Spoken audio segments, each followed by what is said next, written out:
Well, you're watching Morning Live. Thanks so much for staying with us. Now, yesterday we started this conversation, and it, of course, was sparked by an announcement that was made last week by the Minister of Basic Education, Angie.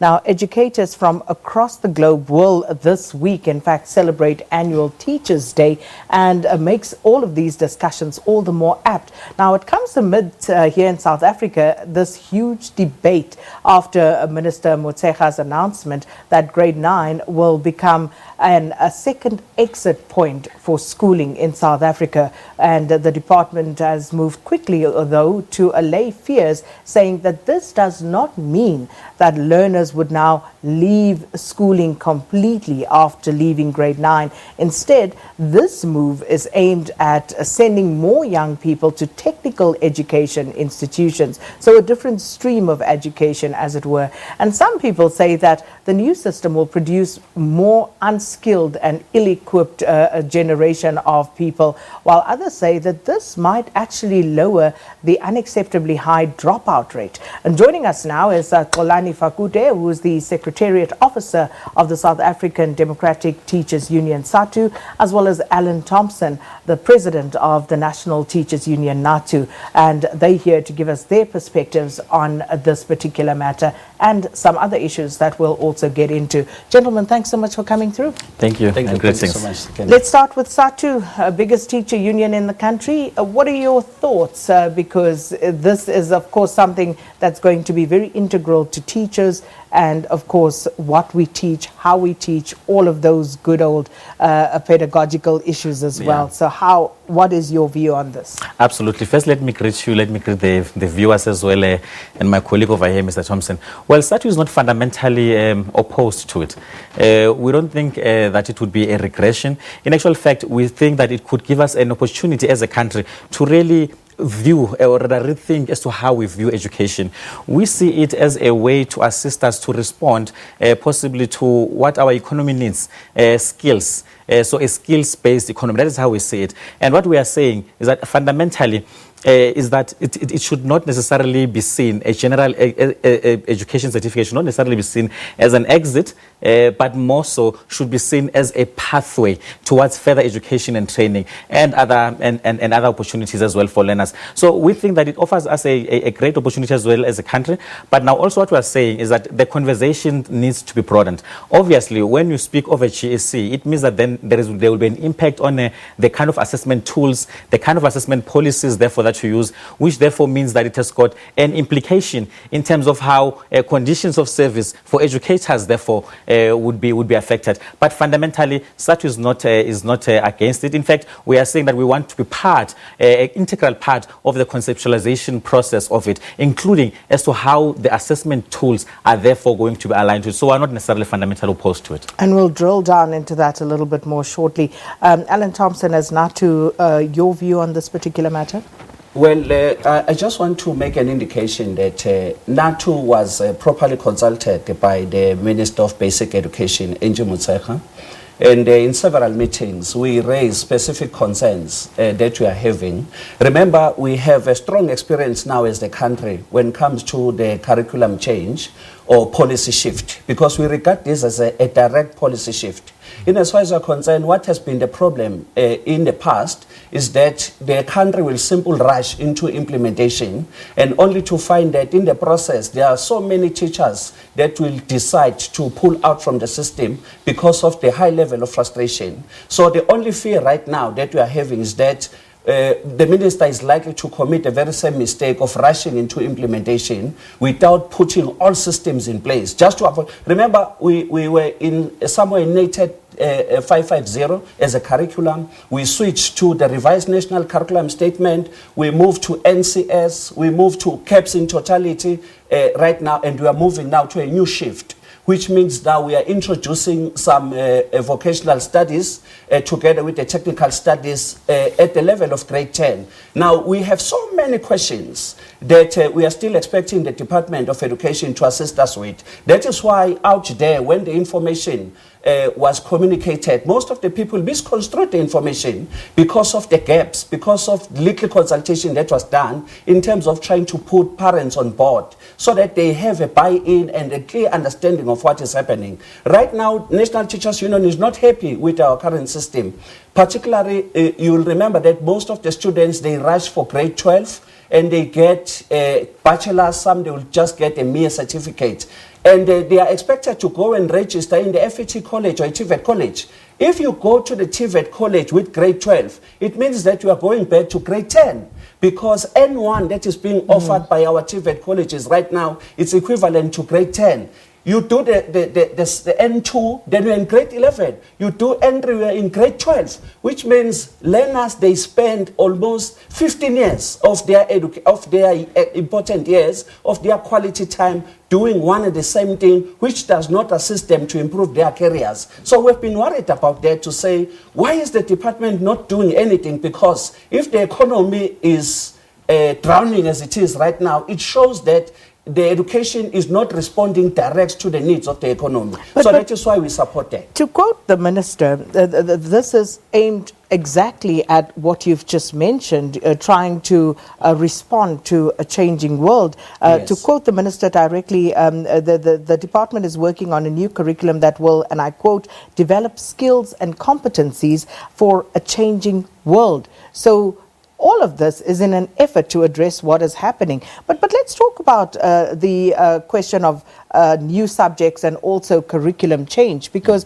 we know that this hasn't gone down very well previously. Teachers have always struggled when there have been shifts and changes in policy direction. Yeah, absolutely, absolutely, and that is because more often than not there would be change in a policy curriculum or policy statement for that matter, and what therefore happens is that you get a process of microwaving educators from not necessarily understanding and knowing what is that is expected of them given the changing context, to expecting them that you'll put them run them through workshops for a few weeks, and you expect them to go into the classroom and actually deliver without necessarily considering, for that matter, the contextual, the systemic part of the elements that actually affect the outcomes of a particular subject. So what we are saying, therefore, is that what is important for us is the consultation process, and I hear that Mr. Thompson also is emphasizing on the same issue, that take us on board, let us be part of the planning process, let us be part of the policy development process,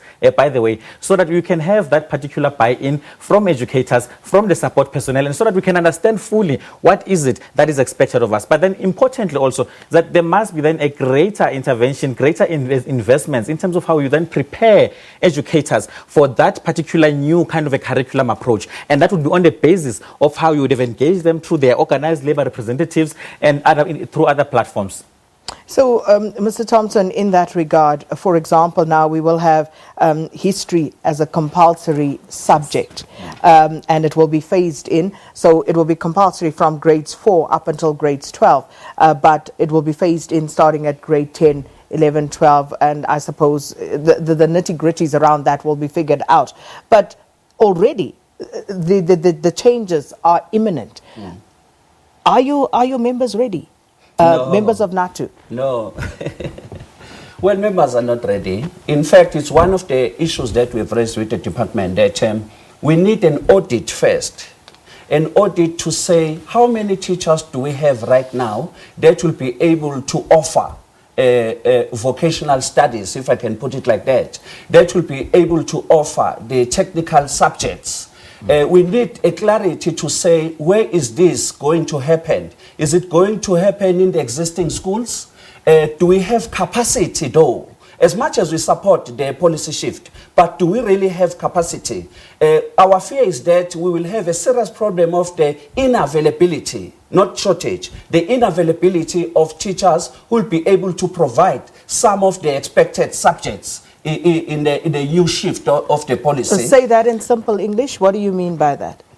Which means we might not have teachers who will be able to offer specific subjects that the department intends to offer in different schools, because it's a clear policy shift. Like, for instance, an ordinary high school right now is offering simple mathematics, physical science, maths lit, and it's offering geography.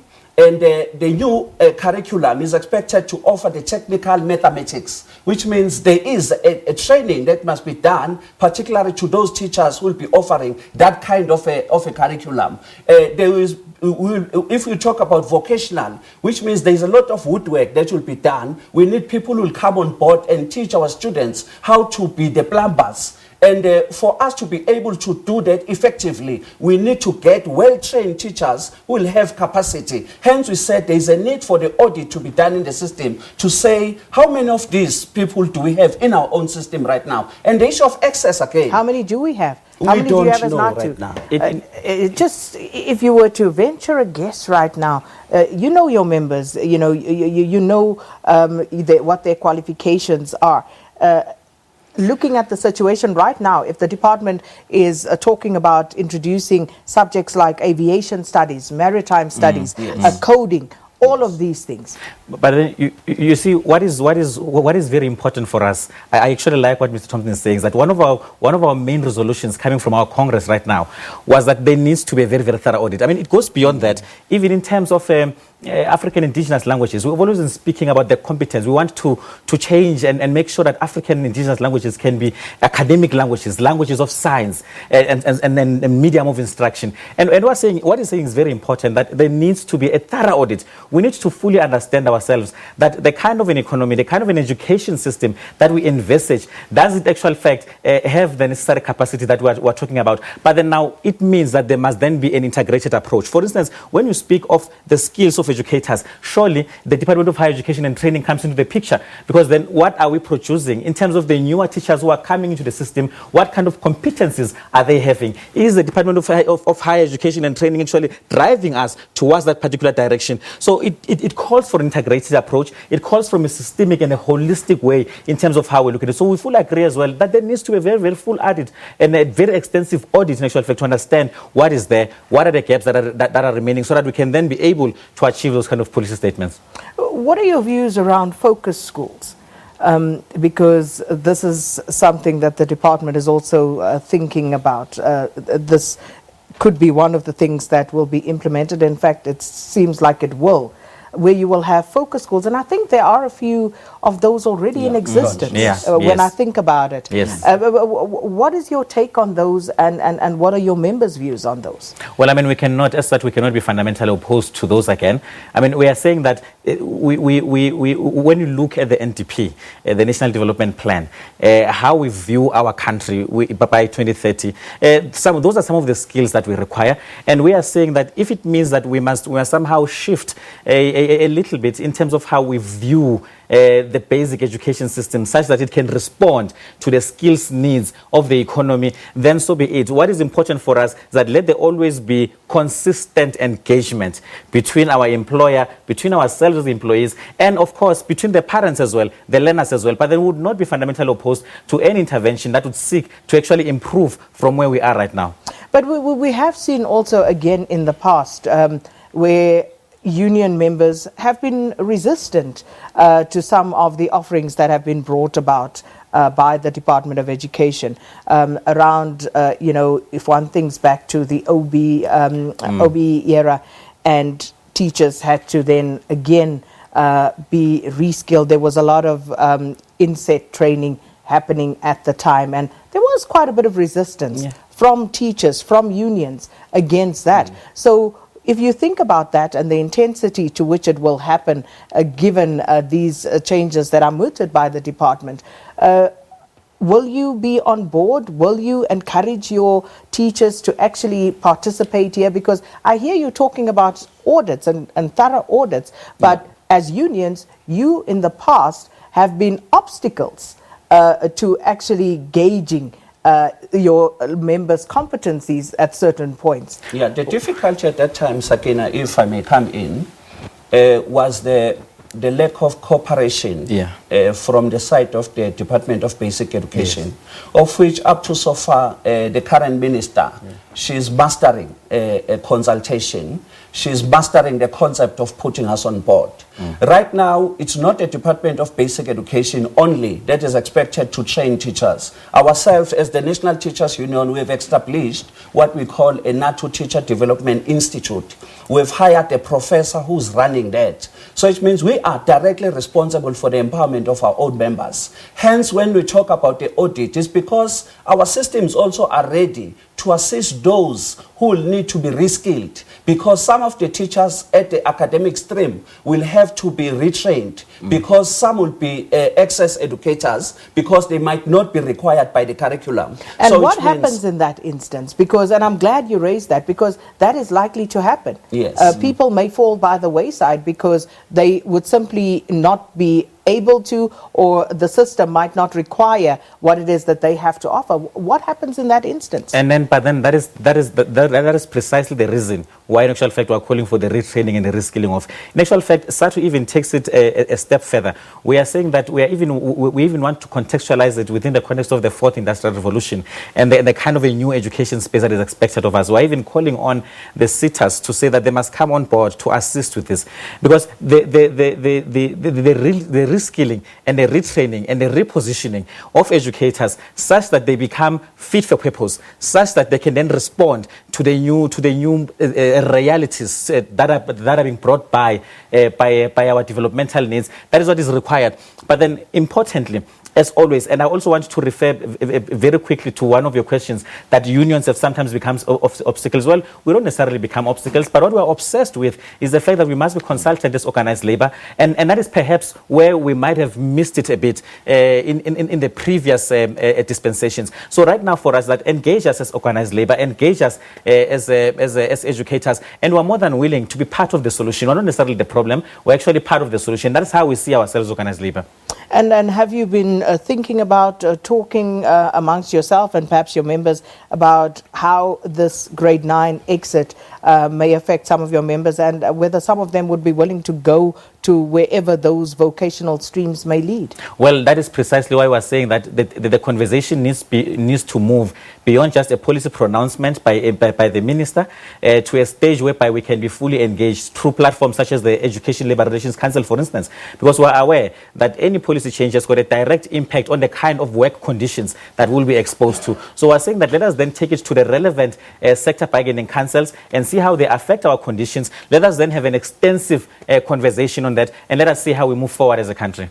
And of course, some people have opined that this could lead to an increase. The second exit point in our education system may lead to an increase in the number of unskilled, unemployable young people. What's your view on that? Well, no, in fact, the intention, I think, is the opposite of that. Yeah, yes. Because remember, we have so many students that have dropped out from our education system simply because they couldn't master some of the subjects. You find it difficult to master mathematics, physical science, but you find that is a person who can be a very good builder, somebody who can do a lot of carpentry work. So those people will be assisted. In fact, this will give them an opportunity even to create their own jobs and be able to employ more people. But this is a main issue that is worrying the National Teachers Union.